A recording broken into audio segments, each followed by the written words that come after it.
Nu ko, mums šodien iznāk cīniņš, atkārtot cīniņš ar Daiviņu. Daiva Extra Plus, nav no lētā gala. No dzimšanas jau spolē bija rūkoņi. Ir ceļš to, kad uzliek uz blanks virs, uz špinīga, tad tas dziedāja tā kā kontrabass. Visu apskatoties, kad izjaucam ārā, redzam, kad ir nelielas reduktoru diluma pazīmes, nelielas, pašiem galiem. Tātad mums vajadzētu no sākuma pārbaudīt blīvis un regulēt reduktoru attiecību pret dzenamo zobretu.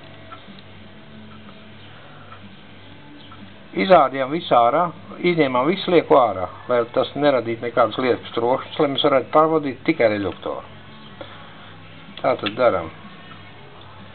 Liekam oriģinālās blīves, es jau te biju bišķiņ pārbaudījis, un pieliek 2/10 blīvīti.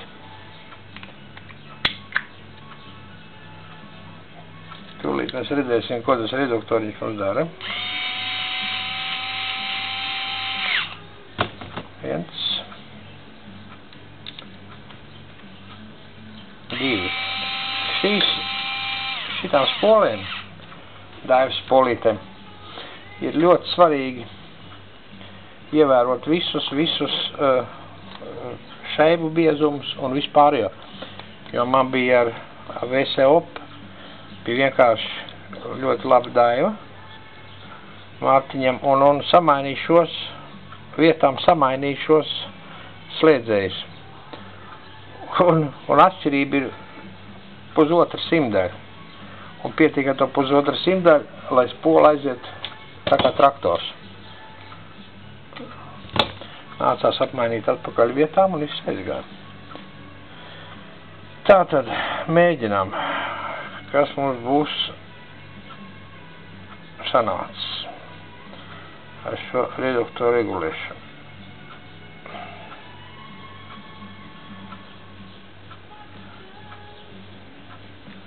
Drusciņu nostiepsim. Tā. Ņemot vērā, ka viņš nav eļļots, viņš palika mums ļoti kluss. Tūlīt pamēģināsim vēl reduktoru pieregulēt. Mums jāatrod ir zelta vidusceļš. Paņēmis ar flaķeniem, jo nav man jāpiekontrē. Tātad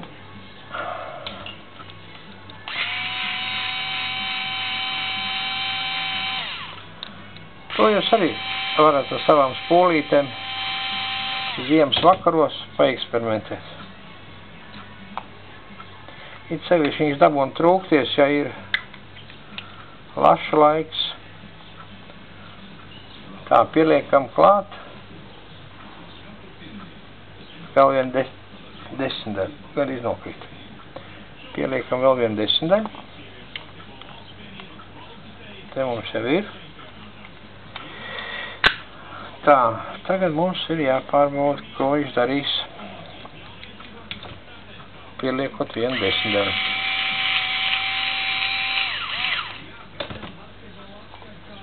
Visu nevajag, pa diagonālu vajag tikai 2 skrūvus novilkt.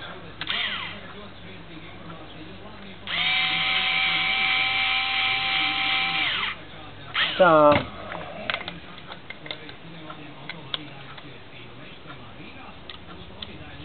Tā, to mēs piekontrēsim pēc tam. Tā, mēģinam. Redziet, reduktors palika smagāks. Tātad pievienojot 1/2. Pat tur nebija 1/2. Tur bija, tūlīt izmērīšu mikrometru, tur man liekas bija 0,08. Tātad esam atraduši to zelta vidusceļu, kad reduktors strādāja bez troksni. Tātad mēs varam to blīvīti, kuru tikko ielikām, ņemt ārā.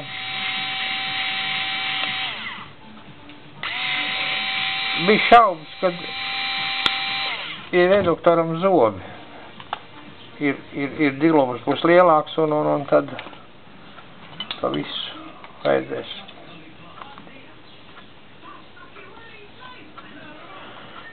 Tātad ņemam nost to vienu kaparinīti nost. Liekam virsū, gultnīt vietā,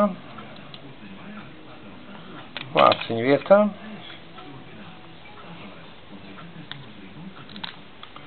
skrūvītes vietā, viena,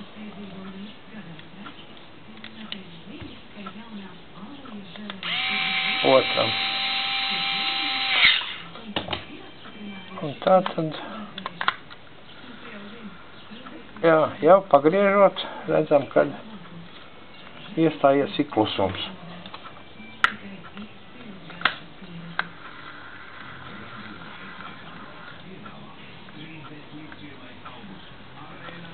Šeit mēs redzam, kad sazovi notiek un pagriežot,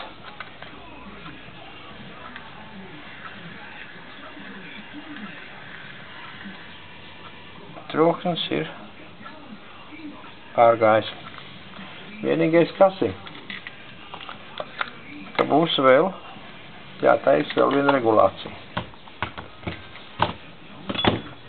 Tūlīt mēs novilksim visu vāku.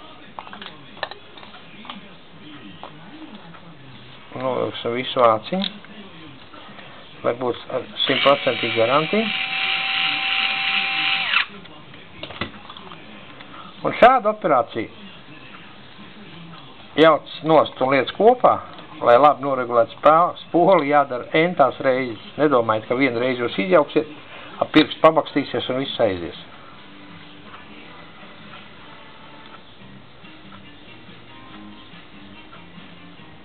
Jā, pārgāja, trobeli pārgāja, ar sausiem zobratiem, šis troksnis pilnīgi apmierinošs.